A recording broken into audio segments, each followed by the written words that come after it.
Here as we come back on Portland Today with the finest in fermented foods. Nutritional therapist Courtney Cronk takes exception with my saying that they might not be high on your list. She's trying to convince us that these fermented foods can taste good, right? Oh, absolutely. And they're very good for you. Oh, they're very good for you. Explain to me fermentation, because I was thinking pickled. I have no idea the difference. Yeah, so fermentation is a preserving process, but in the preservation of the food, which is why many cultures preserve food to make it last longer, the microbes in it are very healthy for you. So it's like, wine is fermented, for instance. No wonder I love that. We can't complain about that. I didn't bring that because that's an obvious fermented food. So do different foods have different advantages when they're fermented?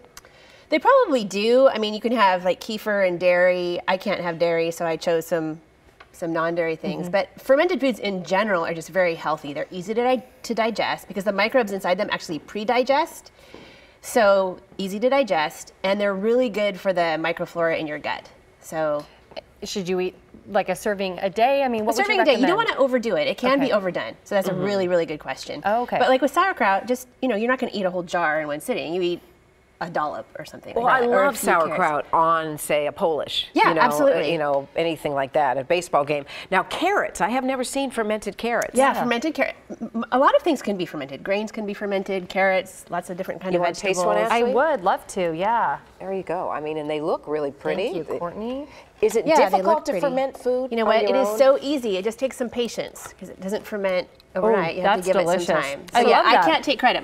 My great friend Tina Johnson did most of these ferments here, and my neighbor did the kombucha. Okay. Kombucha, and then we have this is kimchi. Okay. So that's what you smell. Very strong smelling, but it only has 5 ingredients. But it has lots of garlic and cabbage. Cabbage doesn't smell great. Right.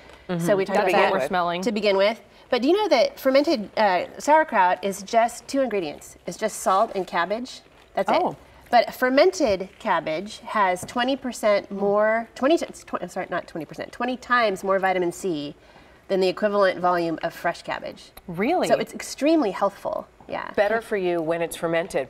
I'm tasting garlic. Is that part of the fermenting process? Absolutely. There's not in everything, but if you choose to put garlic in something, you can do that. And I missed this. What's the key ingredient to ferment? I mean, how did you make this? Well, it's salt. So this is cabbage and salt. Just salt. And so it's a long process. And I didn't bring a recipe today. I brought some books to show because the recipe would have been too many steps for your screen. But you can easily grab a book from the library or look online and learn how to do it. Simple ingredients, but there is a process to it. And then you have to just let it sit on your counter and just wait for a while. How long? Until it ferments. It depends on what you're fermenting. Can I try the olive? Absolutely. That looks really great. Fermented olives. We're both anxious to try these. Tina's sort of signature dish. Let's try this.